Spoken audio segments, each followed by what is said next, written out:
RCB versus Lucknow super Giants match preview అయితే ఉంది. మీ వీడియోలో ఈ మ్యాచ్ అయితే లక్నోలోని ఎకానా స్టేడియం లో అయితే జరగబోతుంది. సో ఆర్సీబీకి అయితే చాలా ఇంపార్టెంట్ మ్యాచ్ అని చెప్పొచ్చు. ఈ మ్యాచ్ విన్ అయితే టాప్ 2 కి క్వాలిఫై అయ్యే అవకాశం ఉంది. ఎల్ఎస్జీకి అయితే పోయేదేం లేదు. ఇక ఈ గ్రౌండ్ స్టార్ట్ చూసుకుంటే ఇక్కడ ఇప్పటి వరకు 21 ఐపీఎల్ మ్యాచెస్ జరుగుతుంది. అందులో ఫస్ట్ బ్యాటింగ్ చేసిన వాళ్ళు 9 టైమ్స్ విన్ అయితే, సెకండ్ బ్యాటింగ్ చేసిన వాళ్ళు 11 టైమ్స్ అయితే విన్ అయ్యారు. సో సెకండ్ బ్యాటింగ్ కొంచెం ఎక్కువ అడ్వాంటేజ్ ఉంది. సో టాస్ వెళ్తే మాత్రం ఫస్ట్ బౌలింగ్ తీసుకోవాలి.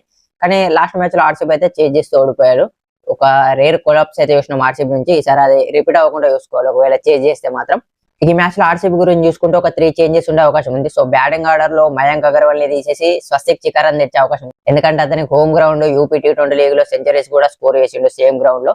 సో అతనికి ఛాన్స్ ఇస్తే బాగుంటది. మంచి అటాకింగ్ గా కూడా ఆడతాడు కాబట్టి. అలాగే లాస్ట్ మ్యాచ్ లో టిమ్ డేవిడ్ కి కొంచెం క్రాంప్స్ ఇంజూరీ అయితే అయింది. సో దాని నుంచి ఇంకా రికవర్ అయినట్లేడు, ప్రాక్టీస్ కూడా చేస్తారు. సో అతని ప్లేస్ లో లివింగ్స్టోన్ గానీ టిమ్ సిఫర్ట్ గానీ వచ్చే అవకాశం ఉంది.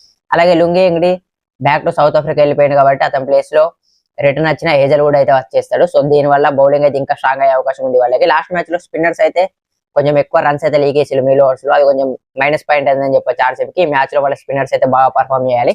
ఈ మ్యాచ్ లో ఎల్ఎస్జీ గురించి చూసుకుంటే వాళ్ళ బ్యాటింగ్ లో టాప్ ఆర్డర్ అయితే చాలా బాగా పర్ఫామ్ చేస్తున్నారు, ముగ్గురు ఓవర్సీస్ ప్లేయర్స్ కూడా.